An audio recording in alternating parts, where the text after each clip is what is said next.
your attention, for example, is mediated by unconscious forces. And you know that perfectly well. And this is another Freudian observation. If you're sitting down to study, for example, your conscious intent is to study. But you know perfectly well that all sorts of distraction fantasies are going to enter the theater of your imagination non-stop and annoyingly. And there isn't really a lot you can do about that except maybe wait it out. So you'll be sitting there reading and your attention will flicker away. You'll think about, I don't know, maybe you want to watch Jane the Virgin on Netflix or something like that. Or maybe it's time to have a peanut butter sandwich. Or you should get the dust bunnies out from underneath the bed. Or it's time to go outside and have a cigarette. Or maybe it's time for a cup of coffee. Or it's like all these subsystems in you that would like something aren't very happy just to sit there while you read this thing that you're actually bored by. And so they pop up and try to take control of your perceptions and your actions nonstop. Maybe you think, well, this is a stupid course anyways. Why do I have to read this damn paper? And what am I doing in university? And what's the point of life? It's like you can really get going if you're trying to avoid doing your homework. And then you might think, well, what is it in you that's trying to avoid? Because after all, you took the damn course and you told yourself to sit down. Why don't you listen? Well, because you're a mess. That's basically why. You haven't got control over yourself at all. And no more than I have control over this laptop. Okay, so there's the memory function of the unconscious, and there's the dissolutive function. That's an interesting one.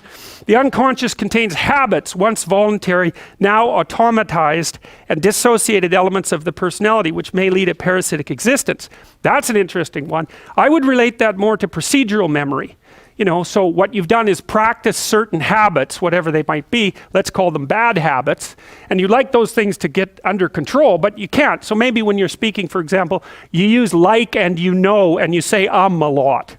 And you've practiced that, so you're really good at it. And you'd like to stop it, but you don't get to because you've built that little machine right into your being, right? It's neurologically wired.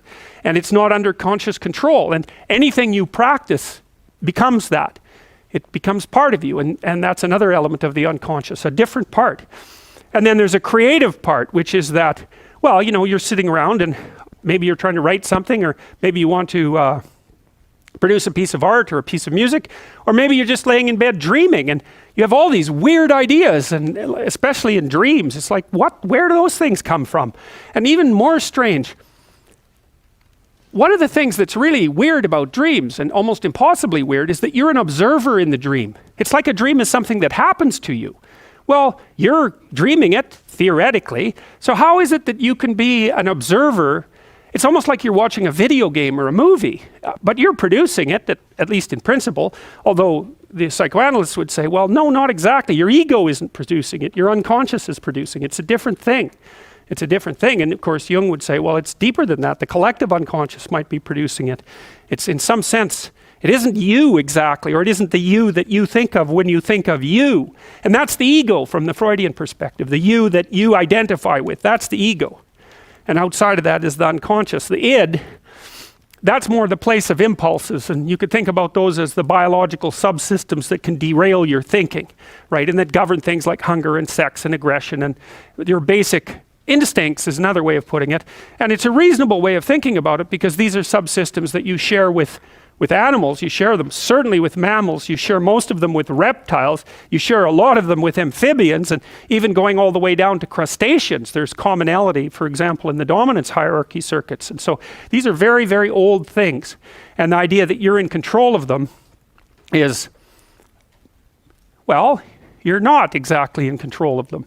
And I would say the less integrated you are, the less you're in control of them, and the more they're in control of you. And that can get really out of hand, You can be, like with people who have obsessive compulsive disorder, for example, which seems to be, I would say, the dissolutive elements in some sense of the unconscious, the way that it's portrayed here.